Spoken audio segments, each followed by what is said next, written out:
When Star Wars The Acolyte was cancelled, it resulted in quite a bit of upset amongst the more progressive elements of the Star Wars community. A lot of upset, as they viewed it as Disney kowtowing to those evil right-wingers, who apparently make up such a significant portion of the Star Wars community that the right wing is what determines whether or not a show becomes a financial success. Via viewership figures, of course. This does not appear to be quite the own the left wing appears it is, but hey, details.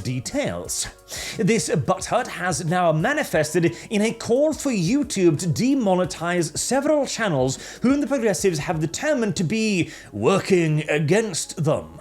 Channels guilty of wrongthink. And instead of reaching out to them, debating with them, attempting to turn public discourse against them, change culture, which is what we, and I'm presuming these channels also were doing and have done, they do what the left has done for so very long. They go to the institution directly and simply demand, we are not quite at the determination point just yet, demand the removal of their opposition. So, this is a post by Molly Damon here, says in English, I've spoken at length about all this in the past, but the only way things get better is if Team YouTube does something to discourage this kind of content. Until then, it will only get worse. Which is also a very interesting admission, isn't it? Like, okay, I don't have the influence to stop this, I don't have the influence to influence the community, I can't actually bring enough Star Wars fans on my side to prevent these channels from turning culture against me. I am thus appealing to you, the institution, to come down on my side. Why? Because I say so, in essence. And Team YouTube responded. Molly Damon, we really appreciate you bringing this to our attention. Mind reporting the channel/video in the official reporting tool. If you haven't yet, this page has more info on how to do it. Now, that sounds a lot like YouTube is encouraging people to go mass flag videos, but can't possibly be the truth, right? Right? Surely not. And I will say as well, the simple fact that YouTube responded to this does not necessarily mean all that much. Team YouTube responds to just about everything. That is literally Team YouTube's job, as it is, literally the only forward-facing, outward-facing public way to contact YouTube these days, especially if you don't have access to your YouTube back end. But okay, the playbook so far is pretty damn standard, so let's have a look at the actual complaint. Dear Team YouTube. Also, note how they are not turning this appeal to the fans. They are not going, hey, fans, we need to rally around this and oust these bad right-wingers. It goes, YouTube, please. Last week, actor Amanda Sternberg,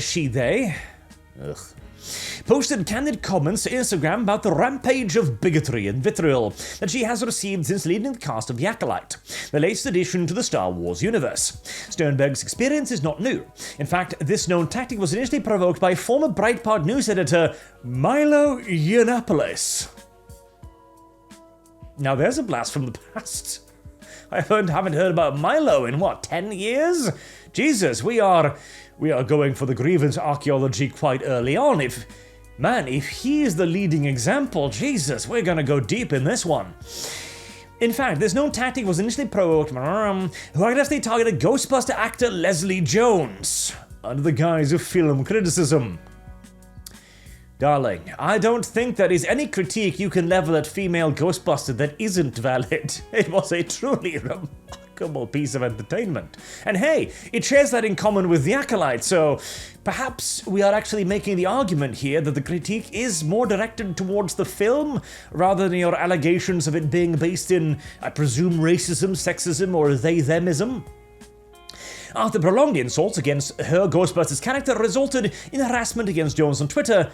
That's interesting too, so you admit that he was targeting the character, not the person. Yiannopoulos claimed Jones was playing the victim when she called for action against the harassment. I think I remember this. I believe she actually did call for him and aggressive gaslighting of Jonas' parents, resulting in Yiannopoulos being banned from Twitter. There you go. As this was back in the day when the accusation was enough for the institution to come down upon the offending entity.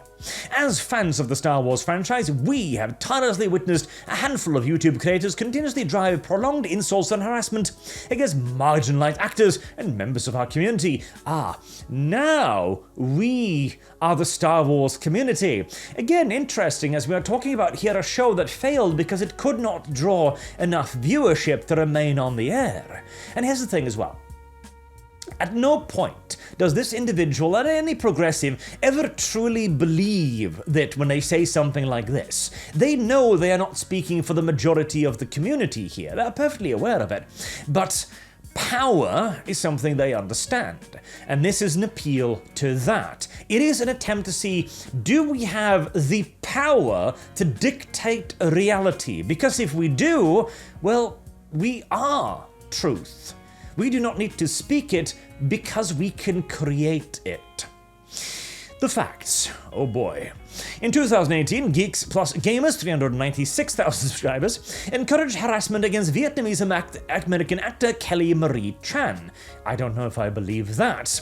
Leading up to Tran's departure from Instagram due to prolonged harassment, Geeks Plus Gamers published nearly 15 videos relevant to Tran's Star Wars episode Rose Tico. To be fair, that is quite a lot of characters English videos in a single character, particularly as uninteresting one as that, but the channel claimed trans characters are one of the most hideous characters of all time. Close. The most unlikable character ever. Now that one I can get behind, as she literally, well, she reaches out and goes, Finn is like, I'm going to sacrifice myself for my friends. I'm going to go out in a blaze of glory. I'm going to be the hero character. And Tika goes, no, you're not. That was a particularly scummy move. And then sexually assaults him. And exists for forced diversity. Yes. Many of the comments found in Geeks and Gamers videos can be seen in hateful comments under Tran's now deleted Instagram photos. I wouldn't be surprised. But again, we are not responsible for the actions of our communities, are we? If we were, well, I think that sword would cut both ways.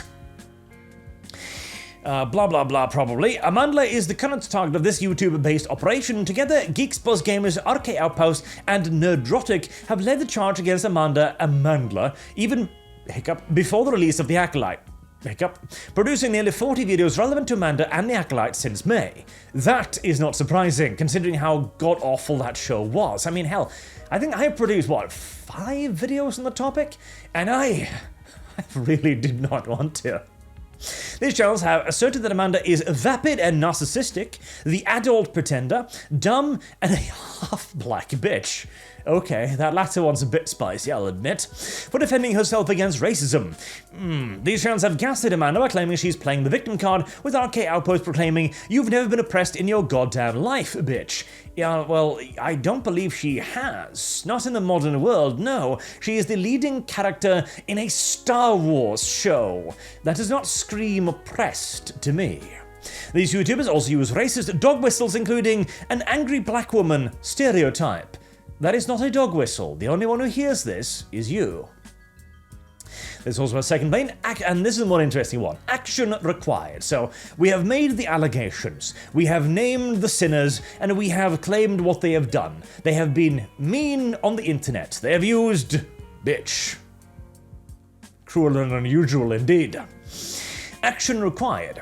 The Star Wars fandom refuses to watch another marginalized actor or fan be singled out by prolonged racist harassment from a handful of YouTubers as a result of YouTube's inaction. Now, you have actually failed to prove any racism here. Surely, if they have created 40 videos on the topic, and if they are as filled with racist diatribes and vitriol as you have claimed, it should be pretty easy to put together a supercut of this, right? You know, find me the N-bombs, find me the actual racism. Bitch is, as far as I'm aware, not a racist term. Unless we're talking about dogs and species, which feels like a bit of a stretch. Blah. Harassment ran full of YouTubers as a result of YouTube's inaction, which has transformed hate into a lucrative career path. And this is, of course, the journalists' angle of it. This is what they're angling for when it comes to media covering this. They are saying that this is YouTube's fault. YouTube has not only done this, it has benefited from this. This is the guilt by association. YouTube, you have done this. You are the bad person here. And the only reason I'm not targeting my ire against you is because I'd like for you to be on my side, actually. I'm trying to shame you here into helping me, so please get along with it. It is concerning to us that targeting marginalized actors on social media platforms has historically resulted in platform bans, whereas the same behavior has made provocateurs millions on YouTube. This should be highly concerning to advertisers as well, and there comes the final one. Advertisers. You wouldn't want the advertisers to hear from this. We are going to go to your employers and yell at them too. It is exactly the same playbook from 2014 but applied to YouTube. And interestingly enough, they are correct that they have historically resulted in platform bans up until the last couple of years. Interesting, that. We understand that YouTube has an important role to play in promoting free speech. No, you don't. You are paying lip service to this at best, as you then continue on with, however. Content uploaded by Geeks Plus Gamers, ArchCast, and Nerdrotic is not opinion or criticism, it is prolonged targeted harassment against women of color. We urge YouTube to enforce its community guidelines to demonetize these channels immediately and permanently. And there, of course, is the ask. Please remove my opposition. I have failed in the marketplace of ideas. I have lost control over the community. I no longer speak for or represent the fans. I want this to stop. I need to be put back in power, and the only way I can do that is by appealing to you, the authority. I also want to point out here, so the stick being utilized here against the Geeks Gamers, ArchCast, Nerdrotic is, was it prolonged harassment? Yes, targeted harassment, excuse me. What would you perchance call this? You know, document outlining the crimes of the individual, repeated calls for their censure, and repeated threats against the institution unless they actually take action against the targets indicated. Would you not perhaps say that this might meet your own definition of targeted harassment? I mean, if they making videos and talking about it is not critique and not opinions, what makes yours a critique and or an opinion exactly? As the very tool you are trying to utilize against your opponent is the one you are attempting to wield, but it is rather pointless to point out the hypocrisy here, as weaponized hypocrisy is the left's sharpest tool by far. And there is even some links down here with resources, which, I mean, Marionapolis Twitter ban. It's like, look, we have a precedent here from 2016. Oh, shit. There you go, I suppose. And again, I am surprised there's no supercut of all of the racist diatribes that you have clearly been watching here, but oh well. So, I would be very surprised if this went anywhere whatsoever at all, as again, the hypocrisy is very, very obvious, and the actual Star Wars community, like that Star Wars Girls here, for example, points out, this person you are replying to is currently part of a mass hate campaign attempting to deplatform cancel a bunch of fellow YouTubers because they don't like them. Correct. How can you ever view this as anything but? Surely this person is in violation of the terms of service that they themselves are reaching for, as I am pretty damn sure that calling for action to be taken against other YouTubers is a terms of service violation. That Star Wars girl also has a fairly lengthy thread here, pointing out the collusion behind the scene, how a lot of the progressive side of Star Wars have been doing this for quite some time, and how they have suspicious connections to people within Disney themselves. Yeah, this is not exactly a grassroots movement. In fact, it seems entirely plausible that it might be originating from the company far more so than from any actual grassroots movement of Star Wars fans. I'll leave a link to this in the description below, of course, in case you want to check it out for yourself. To put it rather bluntly, this is a rather desperate cry. The progressives have long since lost the power of the institutions because they have lost the power of the corporations. The Bud Light boycott in particular delivered a rather brutal wake-up call to the corporations across the world that simply just siding with progressivist propaganda was no longer going to be a guaranteed surefire hit. And in fact, they were no longer even guaranteed neutrality. It might actually turn into a major backlash, and corporations are very, very risk-averse. And seeing as this comes hot on the heels of the failure of the Acolyte, I would be very surprised if anyone took this all that seriously. It is the desperate cry of an already beaten dog. The progressives have lost control, as I've said again and again, over the narrative, over culture, over Star Wars, over YouTube, over entertainment, over, indeed, politics, even though the levers of power are usually going to be the last to slip from their grasp, as politics, as we all know, is downstream from culture. But we'll have to wait and see. I don't think anything will come from this. I am 98% sure, and I hope nothing comes from this, as of course, the moment this becomes effective again, well, welcome back to 2014. I really didn't miss you. Until next time, I've been Arch. Thank you all very much for listening, and I do hope to see you all again soon. Till then, have a good day.